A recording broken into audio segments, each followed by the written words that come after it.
Mbote na bino ba ebosale belé na sima ba télévision na bino cause la émission oyo bino ba politicien émission oyo ebengaka ba politicien nyonso ya mboka ya Congo pona kolobela sur nyonso oyo ezali koleka na mboka pe ko mettre population à la une.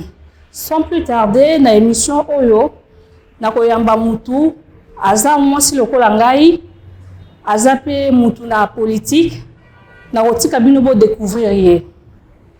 Kombo nanga Mama Chantal Moboni, nazali secrétaire national en charge de la communication et à ESID, parti cher et à présent élu Martin Fayulu, nazali pe porte-parole. Au-delà de ça, moko ya baï communicant à la moka.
Ici, journée le 2 août. Ezali mokolomoko très historique, très mémorable et puis eza commémorative. Pourquoi? Pour que comprendre était que plus de 10 millions de morts namboka na biso to fanda kimia milimo eza koyenga ezangi ba cimetière bato babomaki bango bazotambola na kimia baza malamu. Nzokande molongo mobimba emoni ndenge ba congolais bakufi mais etikali jamais ko reconnaître ya solo était génocide et salamaki na mboka Congo.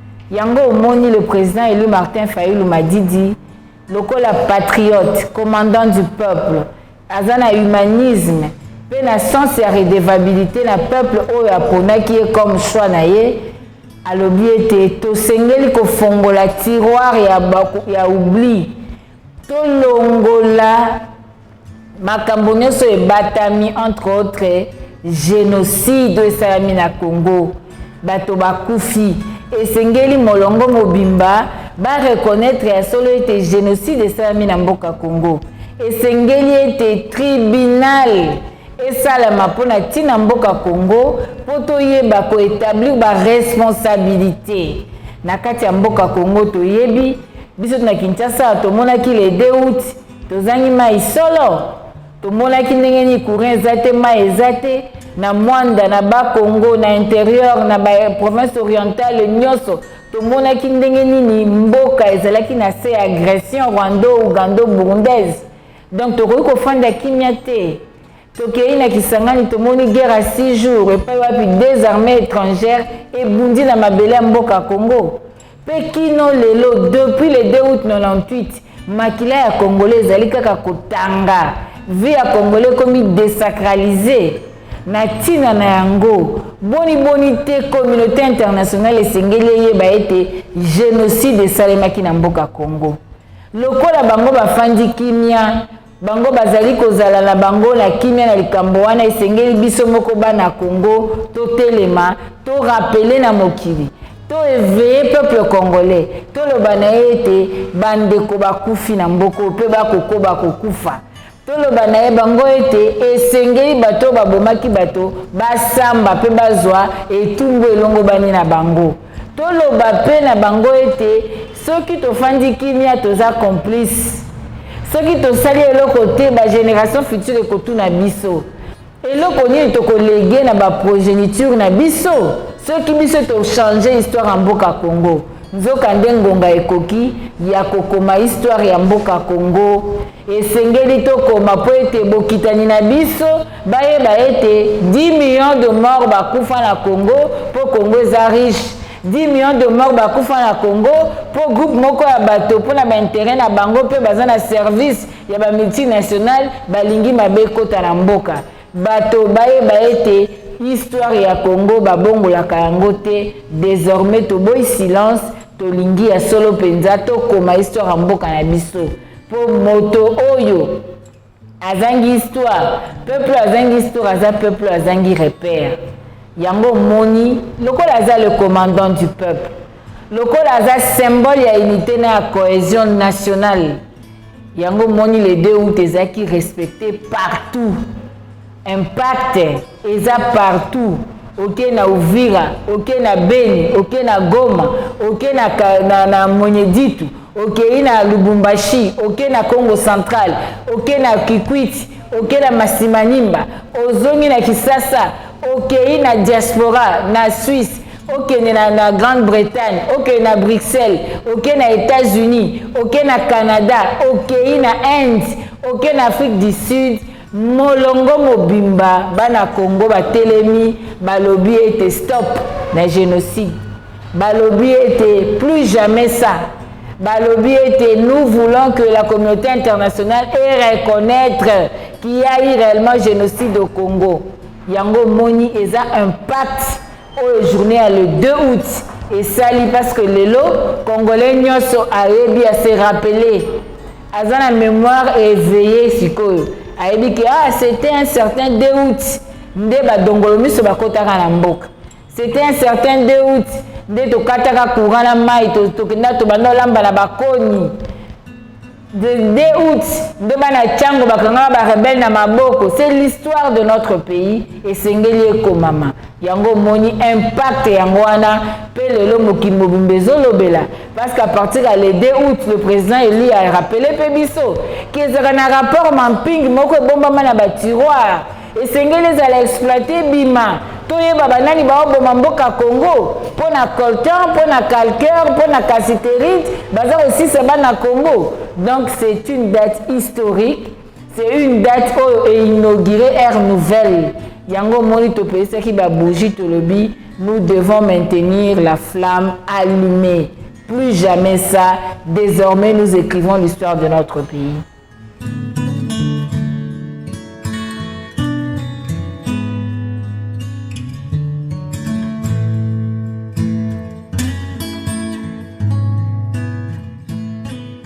Ok, nakanisi moto nyonso ayebi lolenge nini maponami elekaki na mboka Congo.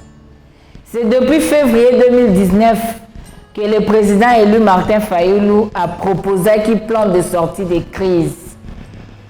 Alobi ete esengeli nasale la sagesse à roi Salomon. Nalongaki maponami. Mais batie moto mosusu. Esengeli mboka yange zika te. Tosala nini tozonga epa baimboka tozongela maponomi mais maponomi wana tokosongela yango ndenge nini après avoir kosala ba réforme esengeli tosala réforme ya nini ya CENI ya cour constitutionnelle ya ba institution d'appui à la démocratie ya CESAC ya Haut Conseil à droits de l'homme esengeli totala la loi électorale. Pourquoi tu as cette élection présidentielle à 2 tours? Pourquoi tu as la loi organique aux alliés CENI?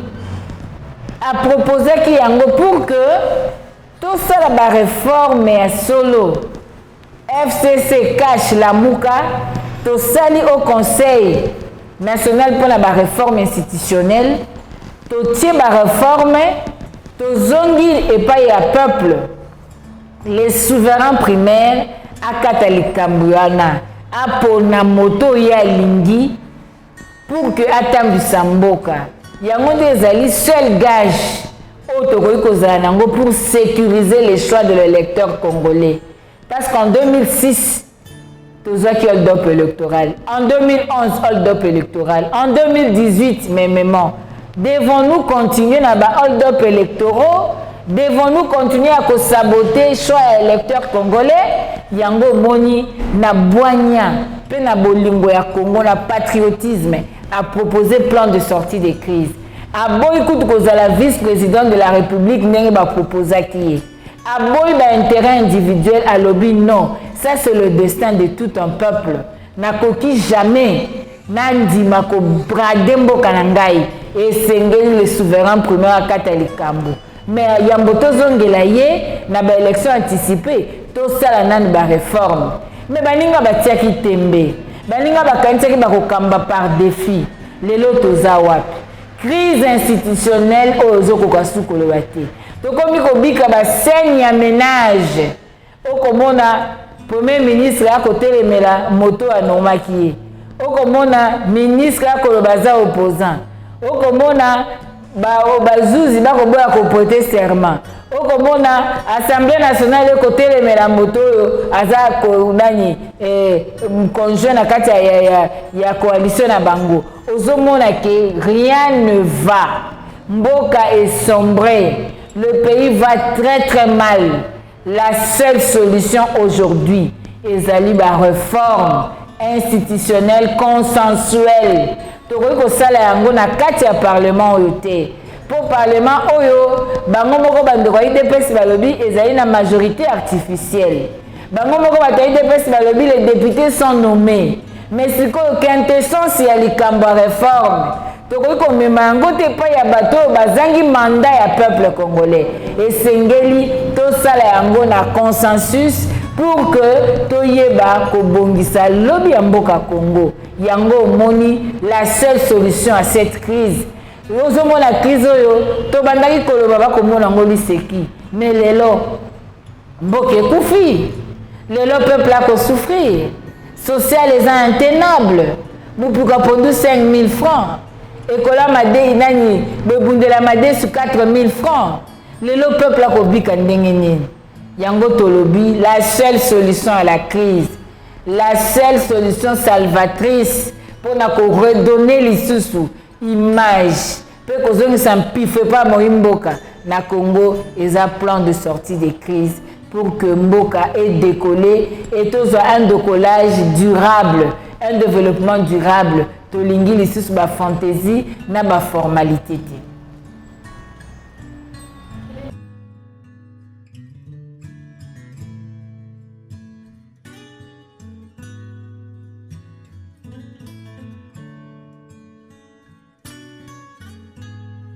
Merci beaucoup.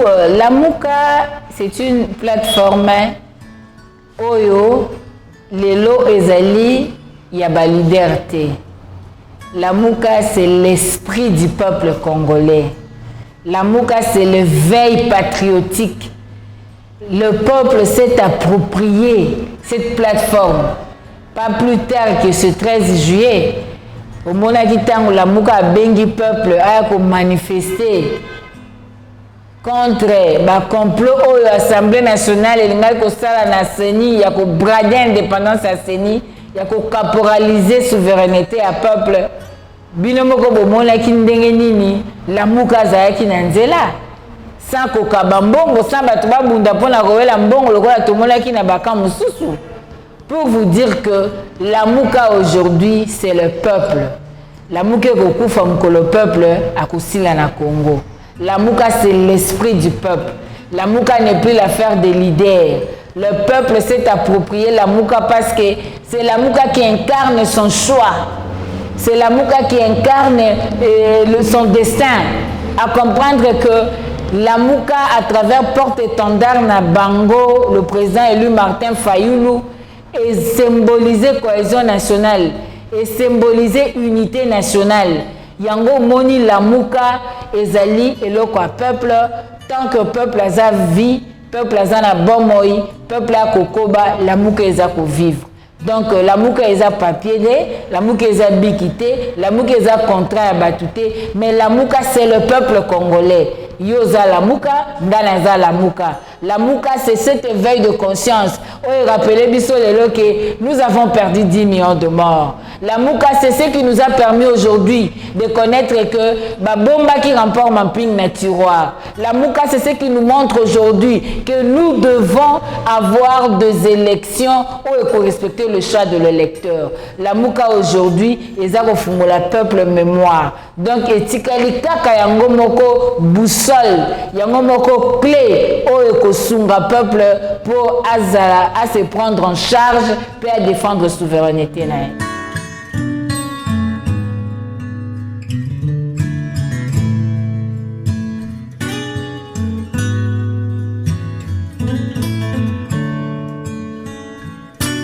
Je ne sais pas par langage Olmi parce que la coalition Lamuka, c'était d'abord plateforme électorale à Genève.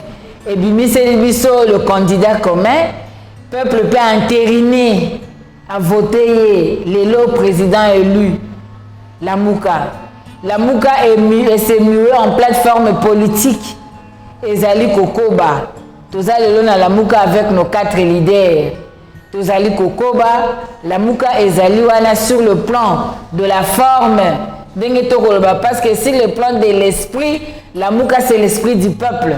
Donc l'âme de Lamuka c'est le peuple, ce n'est pas les leaders. Même le leader balobi, mususu alobi na landa madesu, mususu alobi na landa pondu. Mais l'âme de Lamuka c'est le peuple. C'est le peuple qui a les derniers mots.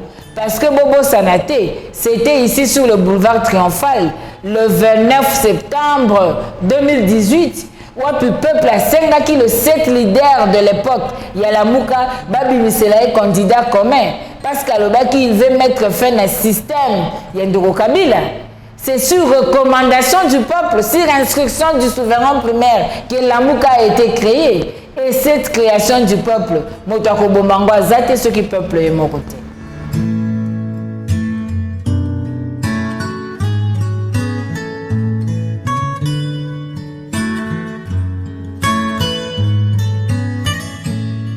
Merci beaucoup. Je pense que tout Congolais, le Gola Mobeko lui conduit et Pessibison Dingisa, que tout Congolais a le droit de postuler. Na échéance électorale, mais il y a moniteur pour postuler conformément à la loi. Alors, le président élu Martin Fayulu, Azan est là comme côté pour empêcher qu'il a postulé. Mais ceux qui ont lobby, Azan a la chance. La chance, c'est quoi? On a évité ceux qui ont une chance. Parce qu'aujourd'hui, c'est le président qui incarne la volonté du peuple. C'est le président aujourd'hui au peuple à s'identifier. C'est le président au peuple président élu. C'est lui, mon président élu. Peuple a l'habité, tu n'es plus soldat du peuple, tu es le commandant du peuple. Yango moni les deux où tu t'en as péci ordre, mokil mbabalobi à vos ordres.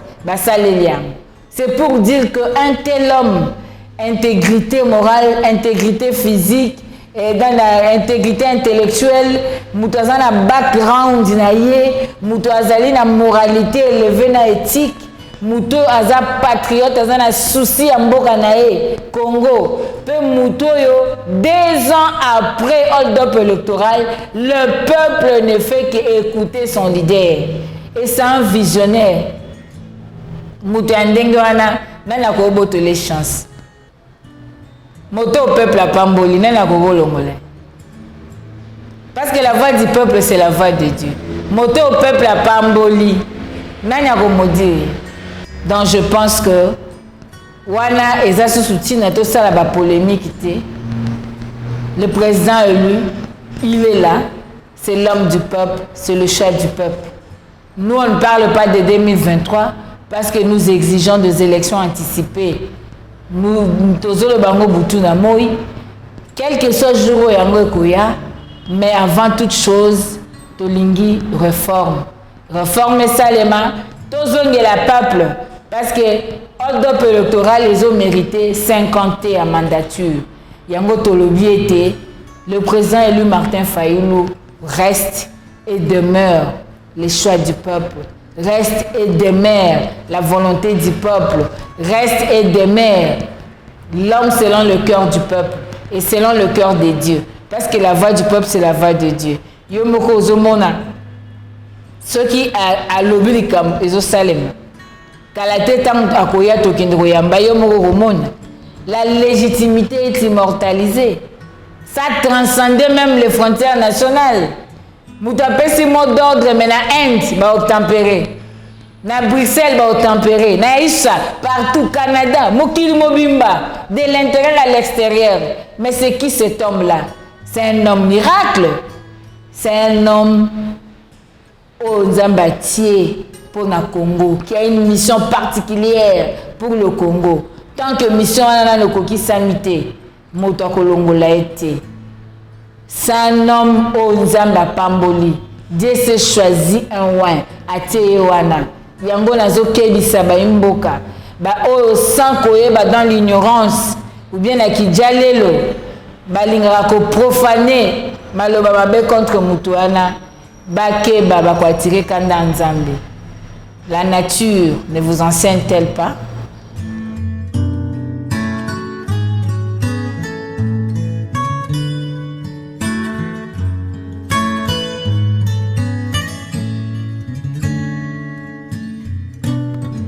Merci beaucoup. SID, c'est l'engagement pour la citoyenneté et le développement. Nakanisi, oyoka kalanamboko masola citoyenneté. Mais SID à lobby, c'est l'engagement, c'est-à-dire la volonté. Yamutu azui décision. À lobby ngai nazui meko. Lelo yakobunda pour la citoyenneté na mboka ngai, pour le développement na mboka ngai. C'est ça SID. Donc, Ezali parti il est lui-même engagé. Différence dans la partie Moussous. Yami Balé. SID, projet de société naïe Ezali, investir dans les citoyens congolais. Okoyi kozala na capital social, ozana capital financier. Ozali na capital na ba utile makamnyoso, mais le capital humain demeure le cerveau moteur de toutes choses. Yango moni Congo zo patauger parce que jusque là tu vas comprendre qu'il faut investir dans l'homme.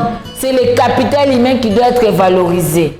Ce qui yango za valorisé te eloko moko ya malamu ko salema te. Yango SID à lobby, il faut amikotisa na moto. Atala, l'homme a besoin de l'électricité. L'homme a besoin de l'eau potable. L'homme a besoin de la nouvelle technologie. L'homme a besoin de l'accès aux soins de santé. L'homme a besoin à un travail décent, à un salaire décent. L'homme a besoin, a droit à l'information. L'homme doit avoir une justice participative, distributive. Tant que bazali ko investir na mototé, tant que bazo kipe ko foot à mototé, bazo boto la autorité parentale, moboto ko kasuko éduquer banate pour azali financièrement zéro. Tango éducation, moralité publique na éthique publique, ezo sala défaut, moyen mboke kende liboso ezate. Yango moni biso na SID, nous investissons dans le citoyen congolais tant que to lakise ba valeur. Il doit avoir le patriotisme, le civisme, ayeba amour ya patrie na ye, ayeba ba devoir na ya tant que citoyen pour na mboka na ye. Tant que kola to bandai komona bazo matisa drapeau, congolais nyoso atele nyazo memia drapeau. Lelo to mona kango soute. Cours à civisme na école ezalaka lisusu te. Éducation eza non adapté. lelo bazosala ba découverte ya ba coltan ba cobalt pour tout ça ba voiture électrique makambo ebele. Est-ce que l'éducation na biso eza adapté na ba découverte wana? Lelo l'environnement ezali eloko oyo toza lelo deuxième poumon mondial. Qu'est-ce que nous faisons pour influencer jeunesse na biso alanda ba classe eza na trait environnement na trait ya agriculture toza na 80 millions de terres arables. Qu'est-ce qu'on fait de ça? Et là, comme côté. Pourquoi? Parce qu'on ne veut pas investir dans le citoyen congolais. Investir dans le citoyen congolais, il dit koloba, côté mbongo ya mboka na recherche scientifique. Le budget ya mboka pourcentage d'une recherche scientifique ezango. Et l'autre ezate. Mais ce qu'on na mboka loko la Chine, le deuxième puissance économique. C'est parce que basé belé, batie mbongo na recherche scientifique, ba développer mbalamoko. Au Kenya, la Japon, basé belé, ba valoriser capital humain, le bazali deuxième puissance mondiale. Ezali le kambaroka matin, ezali le kamba miracle éteint, ezali question le lot d'investir dans le citoyen congolais. Yango ezozanga biso na mboka oyo. Quand l'éducation est commis à kobeba, tango baza ko sakana na classe à bana, tango bazali ko pesa mbongo na recherche scientifique te, okolinga développement ndengene. Yango moni batu balali na tongo balamuki babite tolotaki tata mosa ebisi biso dollar ekiti bapandi sango dollar ekiti bazangi kobosa na que ezo dépendre na loi ya offre na demande bazangi kobosa na que tozo produire te bazangi kobosa na que bakokaki te kosimba ba réserve de change lelo tosali ba planche à billets ezali na répercussion na panier de la ménagère to bandoke wenze na kitunga omoni ba mama bazokola ba tozotambola na ba mama memi kitunga na ye basali na kekele mwa pondu mwa likemba mwa mboto na ye lelo tokoma okende wenze na sachet 08 olinga kutu te muta ebeloko zosomba. Ou tu n'investis pas dans le citoyen congolais. Citoyen congolais azolala nzala azolela azobela mutu akozwasio na ye azate pandémie eye covid-19 na kati ya mboka 1,800,000 bobi bopesi muyembe ezokoka te asala eloko pour asunga pandémie. Dans l'entretemps, il y a des gens qui empochent de 200 millions, de 300 millions. Vous n'investissez pas dans l'homme congolais. Comment on peut développer le Congo? Développement à Congo, c'est en investissant dans l'homme congolais. Yango moni projet de société na biso décidé. Ezali to investir dans le Congolais, to offrir ba opportunité pour permettre à se développer.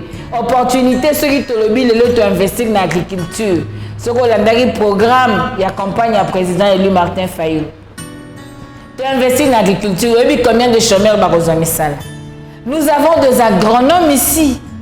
Oh bah comme qui est fan de la bureau de développement rural banda tongo tipo quoi. Moussa na bango za bureau te. Baza utiliser te. Nous avons des gens qui na ba ifa ba ICA bengamisa ba bisika kili ba tengiawa na agronomie. Tout ça ministère agriculture pêche et élevage et zo salanine. Tout ça na pata batekia. Est-ce que biso na kisanga na RDC tokoki ko importer ces moules? Tout ça na maïs. Toko lo na maïs te na 3 mois maïs et bimie belépé et servir mboka. Pourquoi? Parce que l'homme congolais n'est pas pris en considération. Yango moni décidé cheval de bataille nae, c'est l'homme congolais. Il faut investir dans l'homme, ko doter na ba capacité, ko doter na ba valeur, amour, travail, solidarité, pacte à développement, intégrité, compétence. Tolingi to tira batouté par sentiment, mais nous devons utiliser les compétences. Il y a ba Congolais. Ba Congolais maël bazali. Mais il y a un problème parce que mentalité baby. Bazo sala nyoso que Congolais a mis pesa na ba accessoire a bossa na l'essentiel. Yango biso tolobi à l'OCD, il faut qu'on rappelle Congolais que il faut d'abord l'essentiel qui est ba accessoire.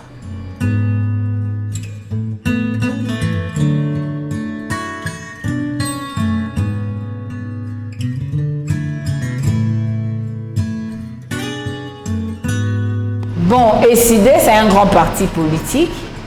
ECD a Zalina 24 sur 26 provinces. Il y a RDC. eside azali na diaspora mobimba nakanisi soki otali même le 2 août omoni bilili ya partout oyo bato ya eside bamanifeste omoni partout donc eside c'est un grand parti ezali parti oyo ezali kobunda pour l'intégrité morale, l'intégrité à homme congolais, valeur ya moto. Donc, eza parti à monene, eza na avenir makasi, yango na ko profiter ko yebisa ba imboka nyonso que esengeli baya ko sadere lisusu mingi penza na parti na bango eside oyo parti ezali ko zongisa bato na ba valeur ko rappeler bato ko éveiller bato ko lakisa bango qu'est-ce que la société attend de nous comme Congolais. Donc, eside za parti monene ezosala musala. Le président, c'est Martin Fayulu Madidi. Oh, le président élu, peut porte-étendard à la Mouka. Et Tokolongwa pe wana tozana secrétaire général, il y a décidé de Vos Kitoko. Ozomona yo moko ba tête bien faite. C'est un professeur à l'université. Ozo ke non le komona toana ba secrétaire nationaux, tout ça c'est la crème intellectuelle. Donc décidé azali penza ko bunda pour que mboke changer et puis il faut mettre moto na esika na. C'est moi qui vous remercie. Matondi mingi na bino bozaki ebele ya kolanda émission na biso bino ba politicien sport tokomi na suka émission na biso o ezaki présenté par mwana ya mboka na bino Sarah Amatou. Merci beaucoup tokutani na mikolo ezali koya.